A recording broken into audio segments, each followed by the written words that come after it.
Okay, we can make a start. So, hello everyone. Warm welcome to all our ISACA members joining from all over the place. So, what I would like to do before we introduce this topic, would like to go over a few ISACA chapter updates.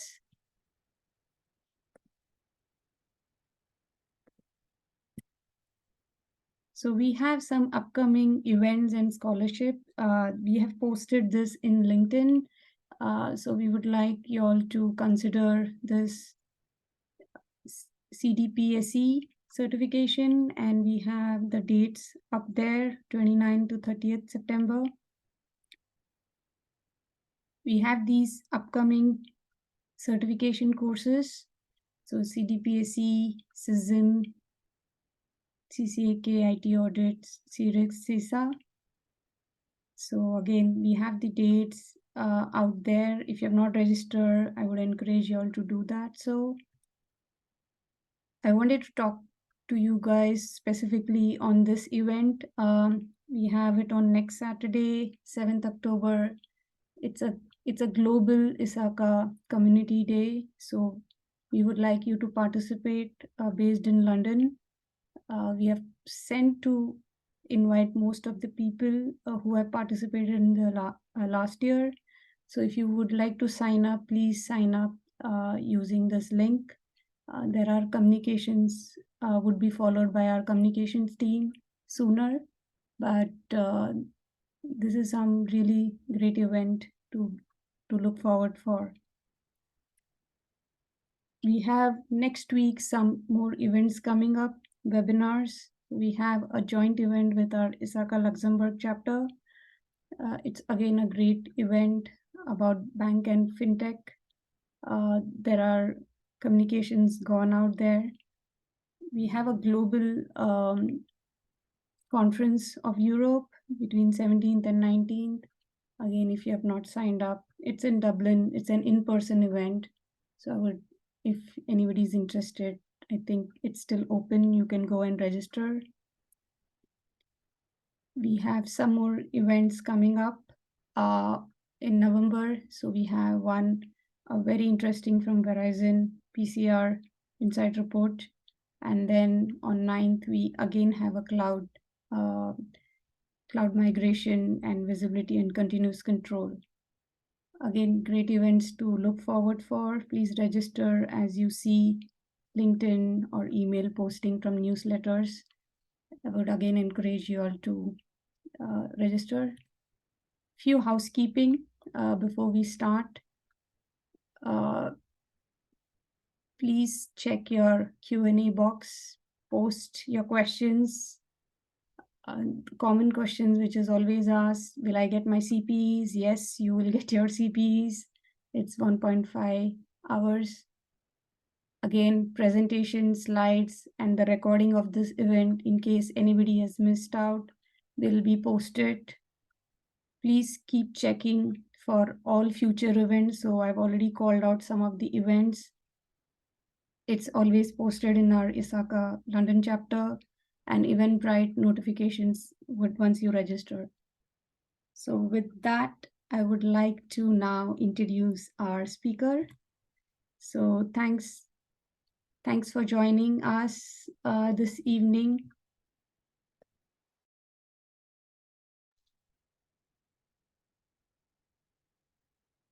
Yes, hello. So Hello, let me introduce you. Is Christopher Cislinski, and he's a co-founder and CTO of Live Comply. He's an experienced leader in development, design, management, and software projects, and he's successfully delivered projects for companies such as Nokia, P&G, Roche, and more. He's an enthusiastic of machine learning and big data, an Apache Cassandra certified coach, and Apache Cassandra open source drivers contributor. He's also author of multiple scientific papers published in international journals. So with that, I don't want to introduce the topic, I would leave it to the expert here. So, Christopher, it's all yours. Okay, thank you, Arti. If you could stop present sync, then I could share my screen. Yep, okay. So let me share the presentation. I hope you can see it. Thank you, Arti, for introduction. My name is Krzysztof Cieśliński, and I'm a CTO at Cognitum and also at LiveComply. And today I will be talking about harnessing AI for continuous compliance based on the LiveComply example. So what we are going to cover today, we'll start with an introduction, then we'll go through the topics of AI and compliance. Then I will just describe what is LiveComply. We'll go through the demo and the capabilities of the system. And then we'll head to the summary, and I will be glad to answer your questions if you will have any. So let's start with the Cognitum. And Cognitum is a software house which was founded in 2010. We serve customers worldwide and operate from Warsaw and Sydney. And idea for the LiveComply system originated during one of the projects we were developing at Cognitum. And our customer, who was an Australian telecom, just needed a system to measure the company's cybersecurity maturity level. And we prepared that system, and we thought that we can do something similar for the GDPR regulations.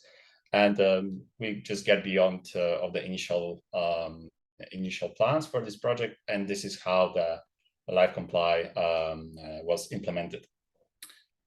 On this slide, you can see our customers, our clients. So you can see that those range from the startups and rapidly scaling businesses to public health authorities and large enterprises. At Cognitum, we provide end-to-end IT services in the areas of web and mobile development, machine learning, data science, cloud computing. Also, our customers can count on a deep technical and scientific expertise, including the natural language processing, large language models, predictions, categorization tasks, computer vision, semantic web technologies, and big data. So our mission and core values are listed here. So Cognitum embraces team spirit, partnership, and sustainability as core values that drive our organizational culture and business approach. And the team spirit is crucial for Cognitum because fostering a collaborative and supportive environment enhances overall organizational morale and employee satisfaction. The value of partnership is manifested through Cognitum's commitment to building long-lasting and mutually beneficial relationships with clients, stakeholders, and collaborators. And sustainability is integral, with Cognitum actively engaging in responsible and sustainable business practices. And actually, we love sustainability-related projects, and shipping these kind of solutions always give us a double satisfaction. And in general, by upholding those values, Cognitum seeks to create a positive impact, promote innovation, and ensure enduring prosperity for our employees, partners, and wider community. And what's special about Cognitum is that, as you can read here, Cognitum has science in its DNA. And our founder, Paweł Kapłański, who has a PhD in the area of artificial intelligence, has founded the company in 2010. And since that moment, we've published over 30 white papers, some of them together with our customers during some projects. And some of them we did on our own, based on our internal projects. I have an example of two of these kind of projects, which are free-to-use products, widely used by the top universities all over the world, including MIT and Sorbonne. Those are Cognipy and Fluent Editor. And I will just talk a bit more about this later. Here we have some universities that we are cooperating with, and those universities also use our tools for the didactics for the students. Okay, and we get to the main topic, so the AI and the compliance. So what's continuous compliance? And I think that all of you know very good that it's not enough to be compliant just for a single point in time. And being compliant is a never-ending process of ensuring that the company adheres to a set of predefined regulations, standards, policies, and so on. In general, it involves regular monitoring, assessment, reporting, and remediation of compliance-related activities. AI becomes more and more important tool for ensuring the compliance and achieving the continuous compliance. So it provides solutions which are scalable, adaptable, and capable of handling the complex nature of regulatory environments. Here, I just wanted to name just few particular applications of AI in compliance for enterprises. So the first one, automated compliance monitoring. And AI systems can conduct continuous real-time monitoring of all enterprise activities, identifying any actions that may violate compliance rules and immediately alerting the relevant personnel. The next one is the regulatory change management. So AI helps enterprises to stay compliant by automatically tracking and analyzing updates in laws and regulations, reducing the risk of non-compliance due to the outdated information. And of course, AI can do the whole job here by itself. At the end, some human involvement is needed to verify those changes in the law and the regulations, but it can give you a hint where to search. The next one is risk assessment and management. So through advanced analytics and predictive modeling, AI can assess potential risks and vulnerabilities within enterprise operations. Then we get to the anti-money laundering and fraud detection. And here, AI enhances the detection of suspicious financial transactions and patterns indicative of money laundering or fraud. And it allows for a quicker response times and reducing the potential impact of such activities on the enterprise. So faster we found some malicious transactions, the better, right? And the last point which I put up that list is the data security and protection, and also privacy compliance. And this is something that LiveComply is doing, and where it could be used. So in general, AI tools can ensure enterprises that they are handling customer and employee data in compliance with data protection laws, automating data extraction, classification, detecting unauthorized access, and enforcing data handling policies. So obviously, our data security is a very important thing. Our personal data is a valuable asset, and in wrong hands, they can do a lot of harm to us. So that's very important that we need to trust the companies that are processing and storing our personal information, that they are doing it in the best possible and secure way. And if they are not doing that, they will get the fines. And what I prepared here is a chart with the largest GDPR fines as of May 2023. And on the top, you can see that we have Meta with a record of 1.2 billion euros in fines. And that's because the data of the Facebook users here from Europe was transferring to the United States and processed there. And this obviously violates the European Union data protection rules. What's more, we can observe here is that on this list, we have almost only tech giants. We have Meta, Facebook, WhatsApp, Amazon, and Google. And there is also probably one well-known recently tech company called OpenAI that might join that inglorious list. I hope not. But a month ago, a Polish privacy and security researcher, Łukasz Olejnik, filed a complaint against OpenAI, together with Poland's data protection authority, alleging that company violated several articles of the EU GDPR. And the complaint alleges the company's product, obviously ChatGPT, that it violates the GDPR in terms of lawful basis, transparency, fairness, data access rights, and privacy by design.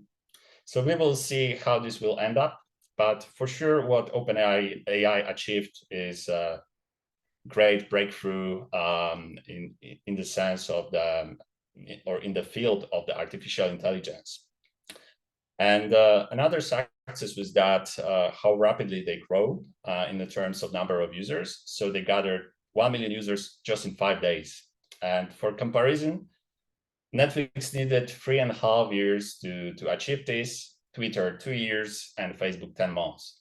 So that's quite an achievement. And because of that, because it's started to be so popular, people around the world start understanding and heard about large language models and start thinking how those could be applied for their businesses.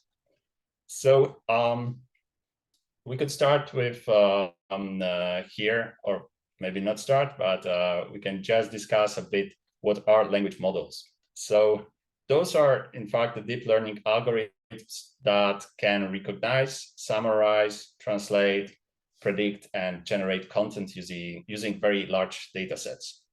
And the term large in large language models refers to the number of parameters they have. And in general, a higher number of parameters allows the model to store and represent more information, enabling it to learn finer details and nuances of the language and providing more accurate and contextually relevant responses to its broader knowledge base. So the more parameters, the better so far. What I prepared here are a few steps. We can think about this like a recipe. So what do we need to create a large language model from scratch? So we need to start with the terabytes of text data. And as you probably know, text data is one of the types of data that takes a little of space, right? Like compared to videos or images. So terabytes of text data is really a lot of data. And then we need to have millions of dollars to be able to spend them and buy zettaflops of computational power. And that computation power will be needed to train a model with billions of parameters. And that model then will be able to guess the next word. And this is some kind of simplification, but more or less, this is how those large language models work. So we have some input, which is text. Then the model do the processing, the inference, and at the end, we have some output, which is also text. And this output is being like created sequentially, and based on the probabilities, what should be the next word, we get the full response. Okay, so as you can see, it's not a trivial task to train your own large language models, and only big tech companies are able to do that. So I have listed a few logotypes here. So starting from Meta, Meta released various versions of their model, Llama 2, ranging from 7 billion up to 70 billion parameters. And what is noteworthy about Llama 2 is that it's free for research and commercial use. So it means that having this kind of large language models that can be commercially used, we will see a faster adoption of this technology in general. Then we have BARD from Google, which have 137 billion of parameters, and the OpenAI. And here I will just highlight only 2 models. They have a lot of other models, but I will just highlight 2. The GPT 3.5, which is 175 billion parameters. And GPT-4, which is 1.7 trillion of parameters. So you can see that escalated quite quickly, and so far GPT-4 is the biggest model of this kind. Okay, so we know that it's hard to train this kind of model, but we can think about the LLMs applications in our businesses. So at Cognitum, we often have some requests about improving the experience via voice chats. And recently we're working on this kind of project where, probably whenever you call the customer service, you need to go through the IVR, and there is some voice bot that will do some long monologue. Then you need to select the proper keys on the keypad to go gate by gate, and eventually end up talking to some human that can help you in your issue. So LLMs, as they can understand text and our language, it could help here, and in the way that instead of going through those keypads, we could just let the customer say verbally what they need to do, what is their issue, what is their intention, why they are calling us. And then LLMs could and can classify this intention and immediately connect it to the right person, so making the whole process smoother. Then we have search and question answering, and probably all of you used ChatGPT, you know how it works more or less. What is the biggest problem with the LLMs is that they will try always to answer your questions. The problem happens if we are asking about something that it was not included in the training set of that model. So they don't have that knowledge, but the model will try to answer it anyway. And this is called a hallucination, and model can hallucinate a lot. So we need to double check always the outcome of the LLMs. Of course, also if there is a data, or when we are doing some project and we know that there is proper data for this, or the model was fine-tuned with that data, or any other approach was used, then we can be more or less sure that it should give the right answer. And what is also concerning here is that you need to be very careful whenever you use those third-party services like ChatGPT. And the problem is that you are sending your data to some external party. Of course, there are terms and conditions that you agree whenever you use that, but some people forget about that. And also, that was the problem that Samsung got some time ago. Their engineers leaked some top secret data via ChatGPT, and then they banned usage of the ChatGPT internally in the company. And remedium for this could be creating some own large language model. It could be based on some already trained ones that will be serving your employees internally in your enterprise. So it will reside on the local infrastructure, and those prompts will be not sent anywhere outside the company. Okay, and data anonymization. This is something that is very connected with the documents data extraction. So if the language models are capable of doing so-called named entity recognition, so finding some entities within the text, like the personal data, then we can do the reverse. So if we are able to catch them, we will be able to easily swap them to some anonymous names. Then we have text summarization. And here I wanted to mention there is a service, third-party service, fireflies.ai. And what it's doing, you can invite an LLM to your meeting, and it can make a summarization of the whole meeting, make some notes, and send them to all the interested attendees. So that's also very handy, but again, there are some privacy concerns. You need to watch your mouth, what you are talking about, because still this is some external third-party service. Okay, text generation and translation. Probably all of you also use this one to enhance the emails you are writing and similar things. And then we get to the documents, data extraction and classification. So at Cognitum, we also got this project that our customer needed to have a good classificator of the incoming documents, and they were getting those documents in the various formats from the various customers. And mostly it was not possible to find out what is the type of the document based on the metadata of that document.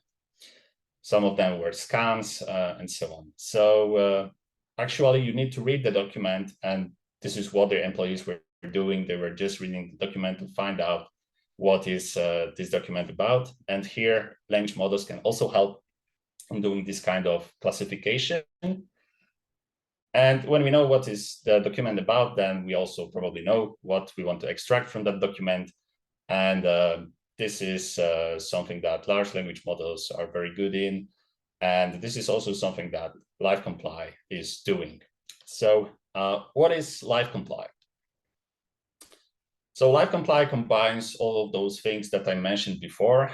So it's using language models to extract the personal and sensitive data out of company resources to assure that companies' GDPR, CCPI or CCPI continuous compliance.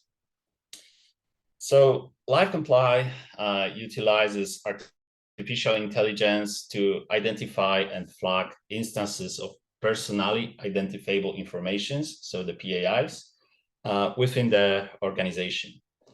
And PII is some information that can be used to identify a specific individual, such as their name, address, social security number, driver's license number. And this data is highly sensitive and must be handled with the utmost care to protect the privacy and security of individuals.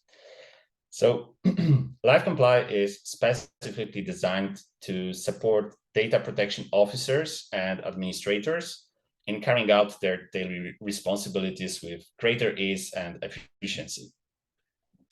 So those professionals play a critical role in ensuring that organizations comply with the data protection regulations and all the best practices. However, manually scanning large volumes of data in search of PIIs can be time-consuming and error-prone. So this is where LiveComply comes in.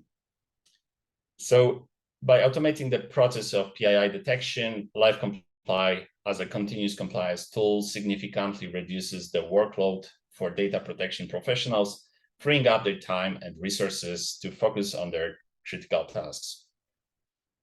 So the system uses advanced algorithms and language models to scan for PIIs across multiple data sources like file systems and databases. And I will be talking about this a bit more in a moment.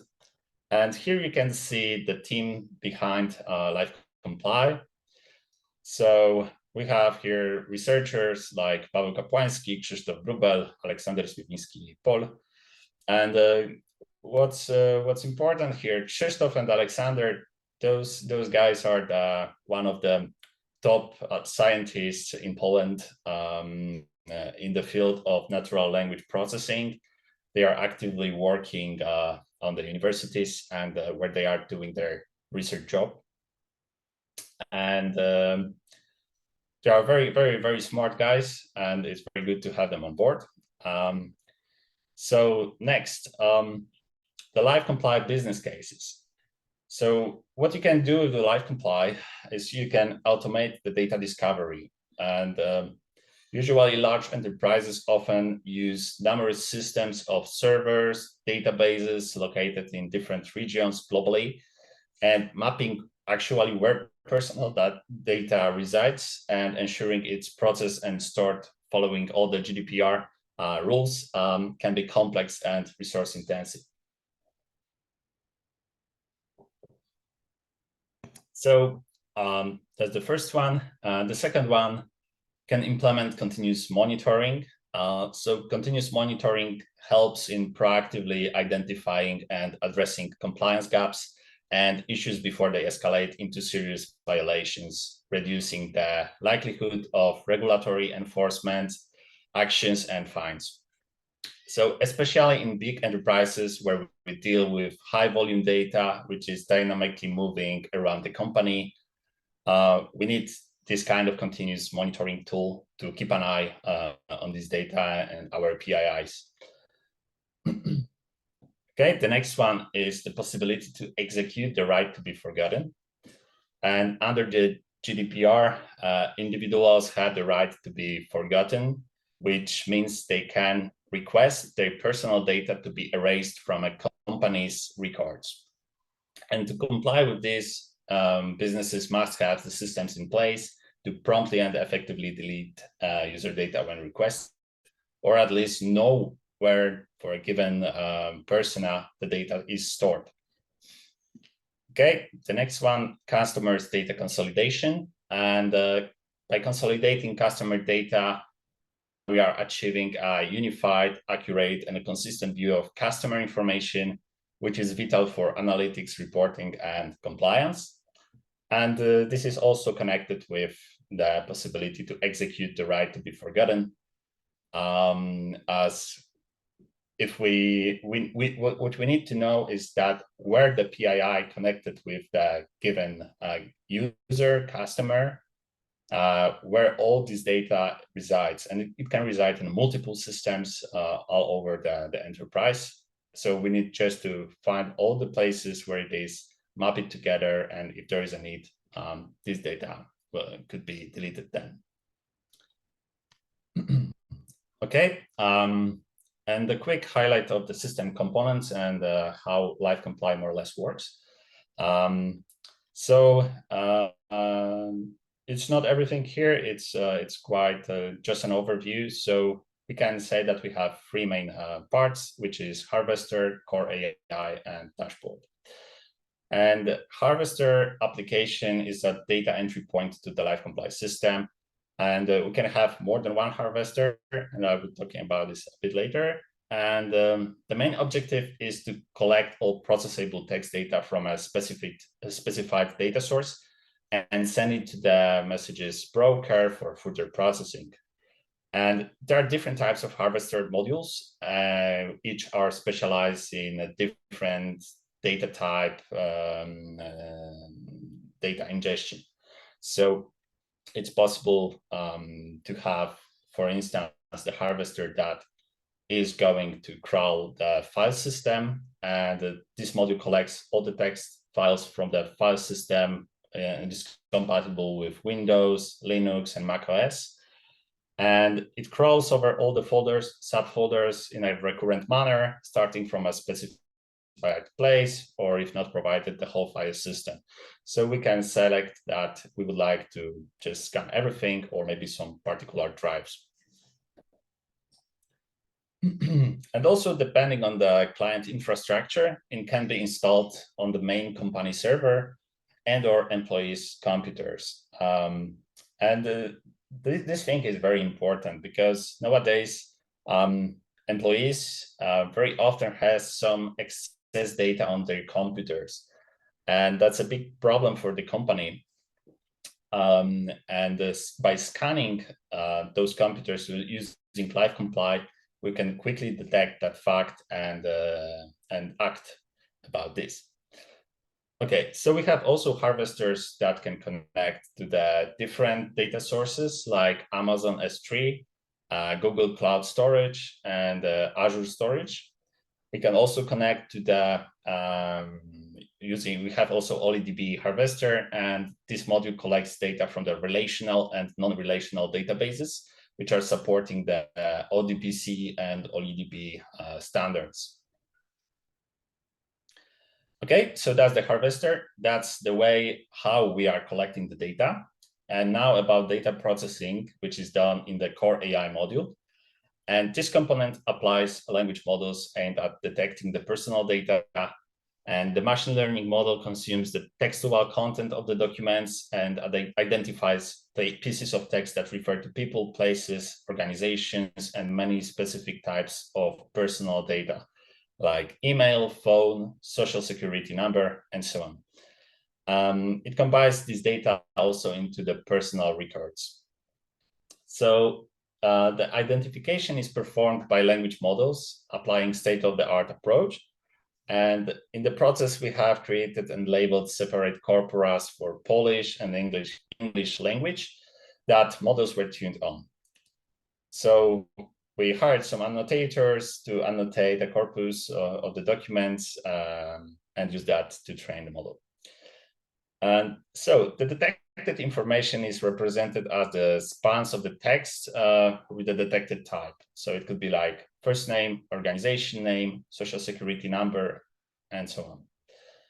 And what is important here that it's not only about the detected type, but as well, we are able to detect the relationships that hold between those data. So like we can combine the first name and the last name into the personal identifier. Okay, and the last point is the presentation layer, let's say, and dashboard, live compiled dashboard is a responsive web application, which is used to interact with the systems and show the results of resources scans. Okay, some of you maybe have some doubts and concerns about letting into the company's critical infrastructure some third-party system which will be processing sensitive personal data. So that system will need to work properly and effectively. It will need to have access to all the data. And what I wanted to say and assure you is that LiveComply works fully offline, so without the access to the public network. And it works within customer infrastructure and can be deployed and configured easily by the customer IT department. Also, it doesn't copy the documents to any of its internal databases. What it does, it saves only the excerpts of those documents which contain the entity and some text around that entity. I will show you that during the demo. And the internal communication between system components is securely encrypted. So as I showed you, all those components like harvesters, core AI, and the dashboard, everything is encrypted. The whole communication is encrypted. Then we get to the, let's say we can say that this solution and data kept there is as secure as the company's infrastructure that is being deployed in. So if you have all the security measures in place and your infrastructure is secure, there should be any problems with installing LiveComply.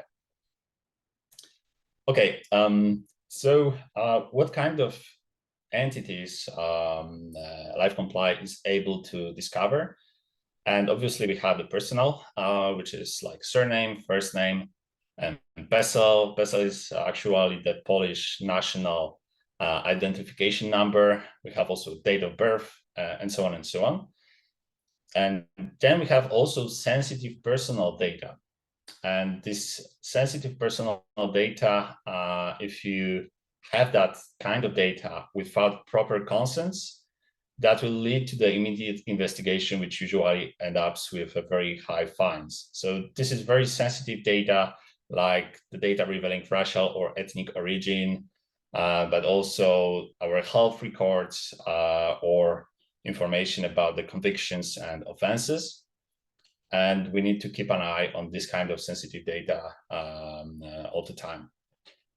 Okay, so we also detect the entities connected with the organizations and companies, like the organization name, company branch, KRS, REGON, NIP. Those are actually Polish company identifiers, but we can train the model to also be able to recognize other countries' identifiers. Okay, have a bunch of more discovered types. So locations, vehicles, documents, and other.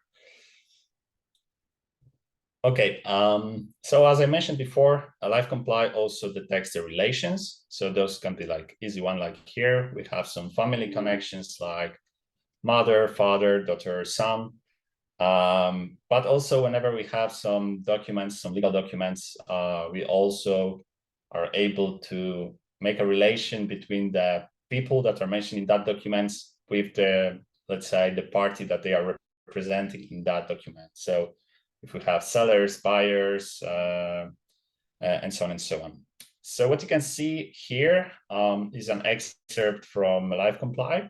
I won't discuss it now because I will show it to you during the demo on the living application.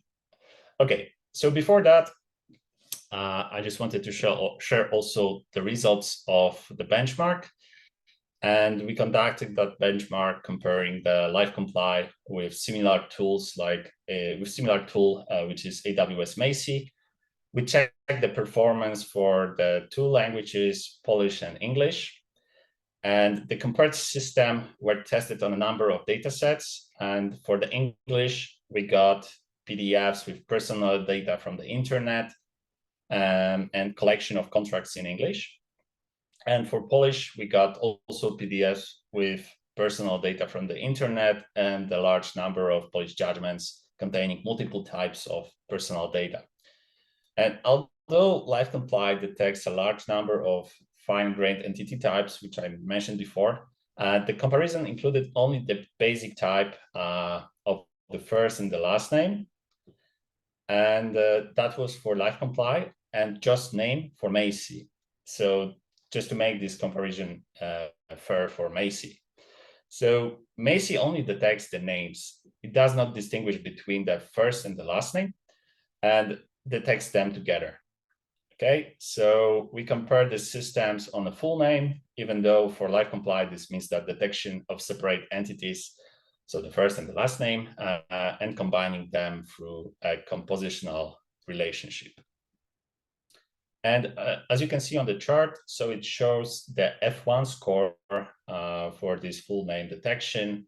And F1 score is the harmonic mean of precision and the recall. And precision is the percentage of correct detections among detections reported by the given system. And the recall is the percentage of the data that have to be detected. And those are the well-established measures used to compare NLP systems. As you can see here, Live Comply is in blue, AWS Macie is in red. The more the better in general. So as you can see, Live Comply outperforms Macie in this particular task. Okay, and I would like to jump to the demo now. So I hope you can see it. So this is the Live Comply interface. And as I said before, the starting points are the harvesters. And here we have the harvester. There is always at least one harvester, which is there by default. And it's used to connect to the data sources in your organization. So currently the demo is deployed on our server, and we can get to the data sources. Maybe one more thing, that if we would have multiple harvesters that would reside on our employees' workstations, then we'll have a full list here of all of them with their status, if they are connected and up and running, and so on. Okay, so we get to the data sources. So we need data, and it's quite easy to add a new data source. You just need to select the right harvester to do that, and some type of the data source that you would like to connect there, and use the right credentials, and then just browse that particular data source. I can show it on the file system. So as we have this harvester here on the installed on our server, it should expose the file system of that server, and we can scan the structure. So the harvester can report, okay, where I am, and okay, I'm here on that computer, and I have these folders, these hard drives. I can see, and I have access to those hard drives. So we could select that we would like this harvester to scan whole hard drive, or we could just select few folders to scan only them. Okay, but we are not going to do that. Now I have prepared a data source which resides in a Google Cloud storage. and we can start scanning it. So here on this view, I can do the ad hoc scanning, but it's also possible to schedule the scannings, so those can recur in some well-defined intervals. In that data source, I got around 78 documents. So it should just finish, and we can go to reports. Yep, we got the new yeah, okay, this one is in progress, so maybe I would just use the previous one. It contains the same data. And what we can see here is the report details, and there is some overall summary. We have information about the date when the scan was done. We have information about how many data sources were scanned, and how many of them contains the personal data, and number of the detected personal data entities within this search, and number of detected special category data. And as I said before, this kind of data is super crucial, super sensitive. And to browse more the results, we can go into the details. And here you can see the records here in the report. So every single record is a single document, and you can see the data source of its origin and the name of that file.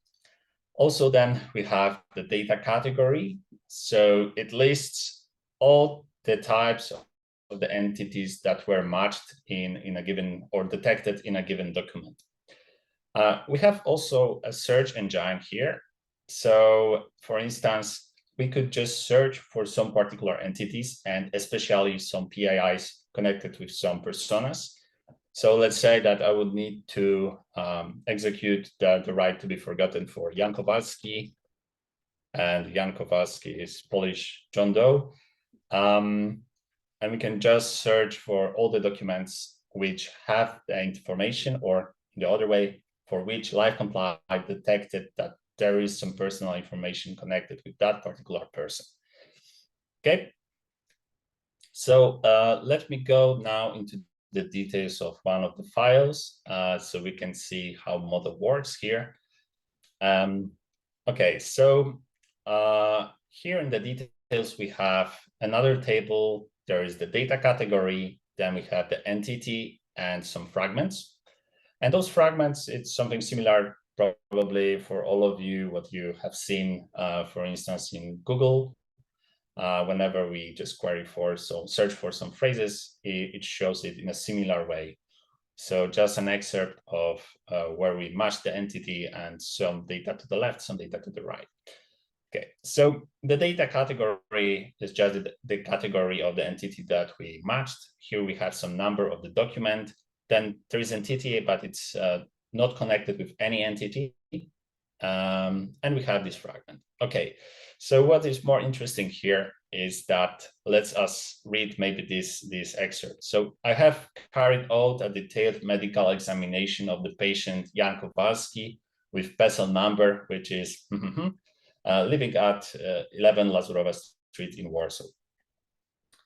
So LiveComply, based on that information, so the first name, the last name, and the PESEL already created a persona record, or the persona entity here. So we have Jan Kowalski and his ID number next to it.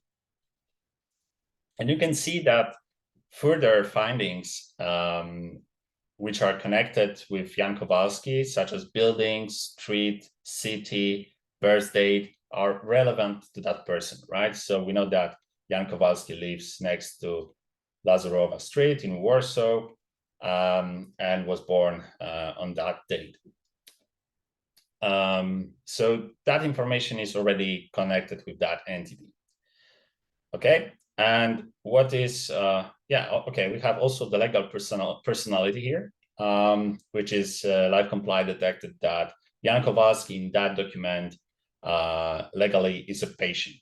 Okay, and let's get to those orange pills. and this orange peel indicates that this is some special category data which was detected.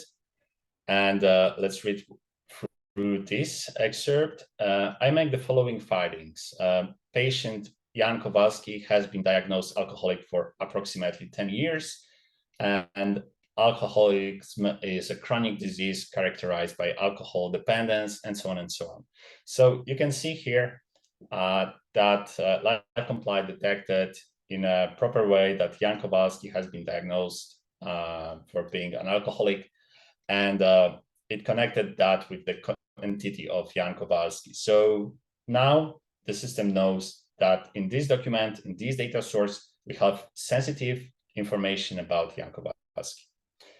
And yeah, there's also some other medical condition here. Jan Kowalski suffers from diabetes. Okay, so I hope that this shows you how LiveComply works, how the model works. And using LiveComply, we can find all the PIIs from the data sources we will be able to connect. We can also connect to the workstations, not only to the company resources stored somewhere in the databases or the storages. And yeah, I think we can finish here and get back to the presentation. And at the end, I wanted to also tell you a bit about our commitment into the open source and freeware tools. So I mentioned before CogniPy, and CogniPy is a Python library, which is in-memory graph database that can be used together with the ontologies written in RDF. So you can do some reasoning using this tool. And the next one is Fluent Editor, and this is an ontology editor, and it's using the controlled natural language, which was invented in at Cognitum by Paweł Kapłański. So it's, let's say, we can say that semantic web technologies are quite difficult. There is quite steep learning curve, and using Fluent Editor can help you a lot to get the basics. And this tool is also used by the universities at the entry level for the students to learn about the semantic web technologies. Okay, so at Cognitum, we have more than 50 top software developer professionals. We have also a strong machine learning team. And I think that's it for now. So if you have any questions, you may reach me directly for any other questions, or if you are interested in trying out our LiveComply tool. And you can also get in touch with Grzegorz or Christina, who are sales representatives. I'm a more technical person, but I'm also always very glad if I can help. So we look forward to hearing from you and appreciate any feedback. Okay, so thank you. Thanks, Christopher, for a wonderful presentation. There are a few questions in the Q&A box. Before you go for that, there's one question in the chat, which I'll try to read out for you.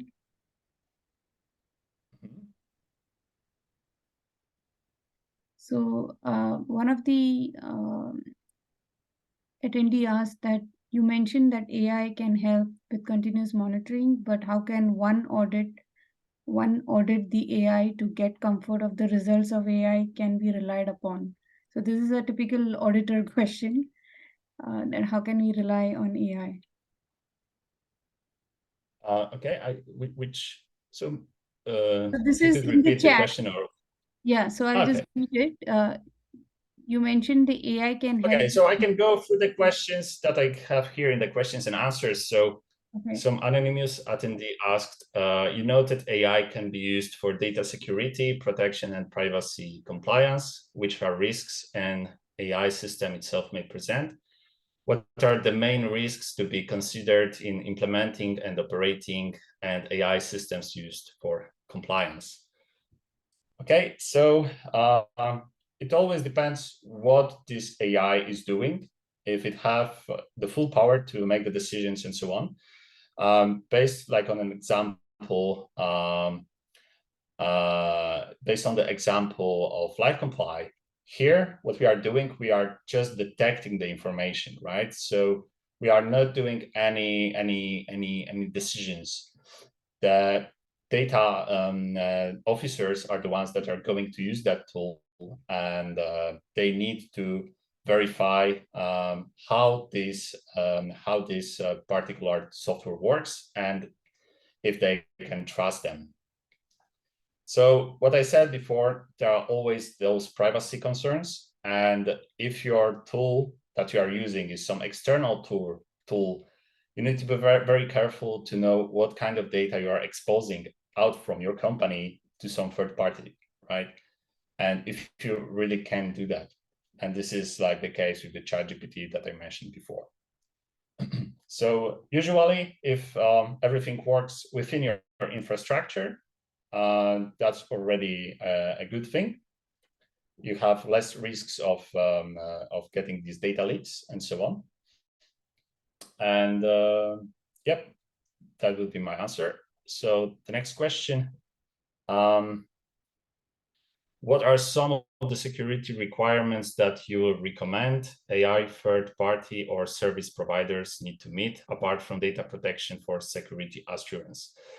So I must say that I'm not a person who is like the data protection officer. So we'll be happy to answer these kind of questions. I can leave it to the team and maybe Grzegorz could answer this.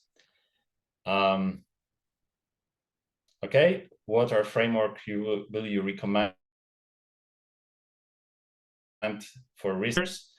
So one more time, I'm not an expert in this field, so I would be glad to answer that question, but I don't know. You mentioned that AI can be used for continuous monitoring. How can an auditor get comfort on the results of AI? Mm-hmm. So in general, it's all about just having the right tool and the right interface. And not sure what do you mean by the comfort. Probably what you mean here is that we want to make sure that the outcomes of the AI used for some particular tasks for the continuous monitoring are accurate, right? So we don't have too many false positives or false negatives. And in general, it's really hard to say this because for every organization it will be a bit different. Every single deployment will be a bit different. And as I showed you, like the example of the Live Comply tool, you can just see, verify just in place what model found and if that data is relevant based on the fragment that it shows. So you already have like the information that some data was found there, and you have the this kind of evidence what was found there, and the data officer can just manually just take a look on this and say, okay, that's the right thing. Okay. Can data source, data outputs, and user permissions be segmented on the system? Within organizations, there may be certain sensitive data that should be limited to specified user groups or profiles. So yes, yes, that's right. So in general, we have different roles in Live Comply. So different people can have access to the different data sources. Also, we can specify which data sources should be scanned by the harvesters. So yeah, we have this authentication and authorization mechanism in place. How does the system knows this is the correct person and also information is accurate? There might be, okay, sorry, it's moving around. There might be many John Doe and also address might not be current. Yes, a very good question. So this is one of the biggest problems that LiveComply is trying to solve. So whenever we are talking about entities detected within a single document, then our model, based on the context, is able to just find out and distinguish between even two persons with the same names, but for instance, different personal numbers. But what's getting more and more difficult is to do that between the different data sources. But here again, we can use some other models that can do that based on the levels of the entities extracted from both places. So the easiest thing is whenever we have the right data there, we have some identifier, we have some more clues about that person, then this will be used to identify. So we can have things like age, things like maybe some relations with the others, so and so on and so on. Okay, so how much data can LiveComply manage? Is there a limitation, and is it future-proof? So we are not like transferring all the data to us. We are just getting the texts, and we are extracting all the texts from the system, through the system, and it is scalable system. So we already are using Kubernetes for this, and if your company have really lots of data, we can just spin more machines on the Kubernetes cluster, and then you will get your results faster or at the pace that you need for your company and your data set size. Does LiveComply scan storage databases? Yes, so the storage databases, probably what you mean is just the storages like Google Drive, Google Storage, Azure Storage, or AWS S3. And yes, that's possible. Also, LiveComply can scan the databases, the relational and non-relational databases that I mentioned before, which are supporting these ODB and ODBC standards. And more is to come. This is just a matter of creating a new harvester, specialized harvester that will be able to ingest the data from a given data source. So how is LiveComply used to detect money laundering and fraud for continuous compliance? And what data is your LLMs trained on? Synthetic data, customer data, sector-specific data, such as healthcare, banking. Okay, so it's a small misunderstanding. So LiveComply doesn't detect any money laundering or fraud. What it's doing, it's focusing on the data security and privacy. So here we are not doing this kind of things. And the model was trained on the data that was labeled by our annotators. And we have some sources of the data that were achieved from the internet, gathered from the internet, and also some institutions. So the documents which were publicly available. Okay, so the next one, is the AI in compliance with the European ethical guideline? That's a very good question. I think that it depends what this AI does. So the AI, like LiveComply, is not saying any opinions and so on. What it's doing is just detecting the PIIs, right, and connecting the relations between them. So I think that LiveComply at least doesn't or maybe let's say do comply with the European ethical guideline. So what about the different AIs? That's a good question. Probably it really depends on the model that you trained and what kind of data you trained it on, because the models and what they are responding depends on what they are trained on. So if you use some highly not ethical data to train your large language model or your language model, then it might be a problem then, right? So maybe you remember there was this experiment with some automatic account on Twitter that was produced by the Microsoft, and the main goal was that they wanted it to collect as much retweets and likes as possible. And that model found out that the best way of doing that is saying very controversial things, and they need to shut it down after some time.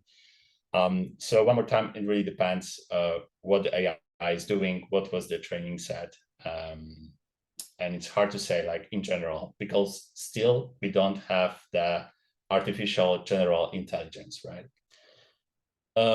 Does live comply help matching or relating biometric identities? Not at the moment, but we can think about this in future. Okay, next question. Can this integrate with our compliance platform? We currently use OneTrust, formerly Tugboat. This has all our ISO 27001 automation policies, etc. Basically, have you got open APIs? Thanks. Okay, so there is no straight integration with any other systems, but what you highlighted here, what we are doing, we have the API. So all those other systems can connect to our system and just get that information about the PAIs which Live Comply can detect. And those systems then can just make a decision what to do with them if we have the right consents to store this kind of data, because having personal data, of course, is not a crime, but we need to have all the consents for doing this, right? So yes, so we have the API that can be queried using some programming interface. It's a RESTful API. Then when deploying Live Comply in a cloud-based IT estate, do you install the offline package agent on every server? So we just install it on the server of the company server, and it really depends how company is organized. For instance, if company is using some domain controller and they have their own file systems and shared disk space, they could install it there, and especially the harvester, but by itself, Live Comply can be installed on any server. And it could be also the private cloud. So it could be on premise, it could be on the private cloud, it doesn't matter. And if you want to browse and query the file system, you need to have a harvester installed on that system as well. Okay, so if we want to query all the server data, we just need one harvester there. If we want to query each employee data, we need to have installed harvester on each employee workstation.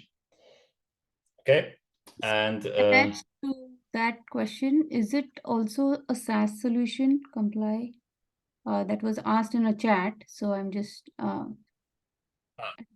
okay, so because of the privacy concerns, we are thinking about doing the SaaS, but the privacy concerns are very, very important here. So probably companies are not eager to send all their personal customers' data over the public network to some third-party application.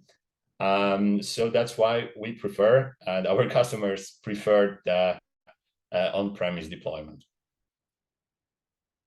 Okay, and the last question here, do you also have tools to de-identify or mask this data similar to DLP in GCP and other cloud platforms?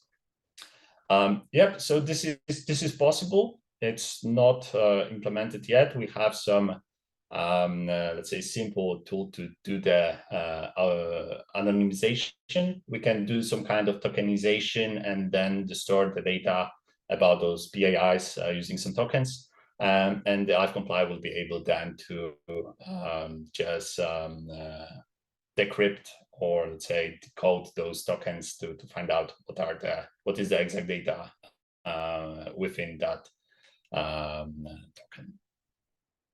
Okay, so that's all the questions on that list. Do we have something more? No, I think all the questions is completed. For the compliance one, there was 2 questions they asked. I think I managed to answer them because right now, in my view and whatever reading I have done on AI, at the moment, NIST and ENSA, they have come up with some frameworks. So that is what I can offer from my readings on AI. So maybe more to come, I would say.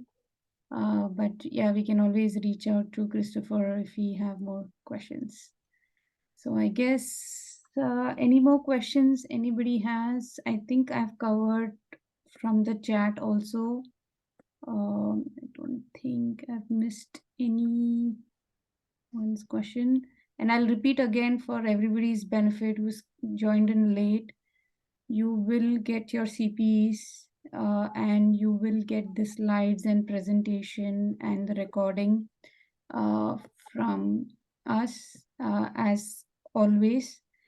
So don't worry about that you would not get any information. There's one more question which has come. We use a privacy software on ServiceNow. Can we integrate the output to this software privacy hub? So I don't know this software ServiceNow, ServiceNow is but like a I would be ticketing very tool. glad if Yeah, I would be very glad if you could just reach me directly via email and just drop me a message about your case, and I will just let you know what are the possibilities.